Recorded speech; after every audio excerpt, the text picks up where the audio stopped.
Hi friends, మునక్కాయ పప్పు ఉంటుందని ఫ్రెండ్స్ పోస్ట్ చేసుకుంటున్నాను.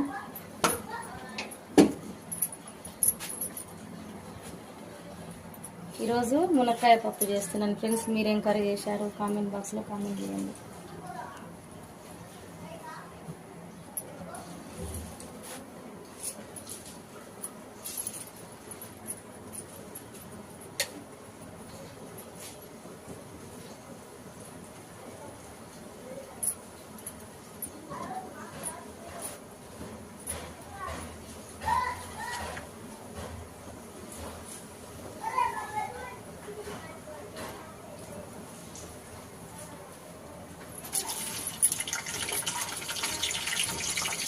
ఎల్లిపాయలు సరిపోతుంది.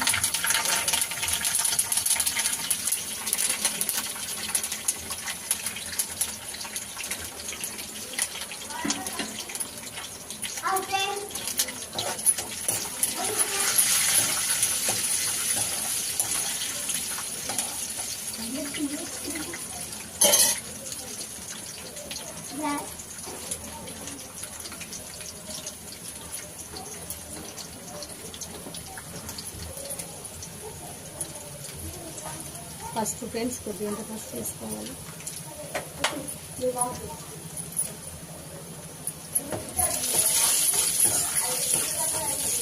పప్పులో ఎల్లిపాయలు టేస్ట్ బాగుంటాయి కదా ఫ్రెండ్స్.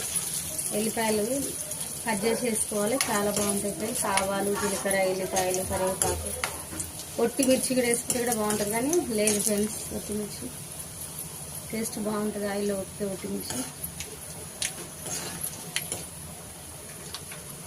పండుగ వేగాక అందులో వేసేసుకోవాలి.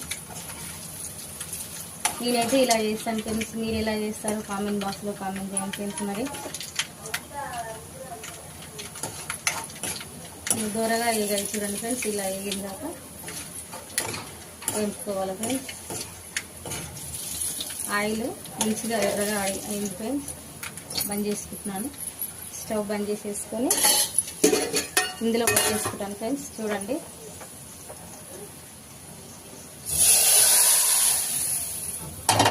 కలిపేసుకోవాలి ఫ్రెండ్స్. మునక్కాయ కర్రీ, పప్పు, మునక్కాయ టమాటా కర్రీ సూపర్ ఫ్రెండ్స్. ఇలా అయితే టేస్ట్ బాగుంటుంది. కారంలో మునక్కాయ ఉడితే టేస్ట్ బాగుంటుంది ఫ్రెండ్స్. పోపు వేసిన కంటే ఇట్లా నేనైతే ఎప్పుడు కారంలోనే ఉడకబెడతా. సూపర్గా ఉంటుంది ఫ్రెండ్స్. Bye friends. మరి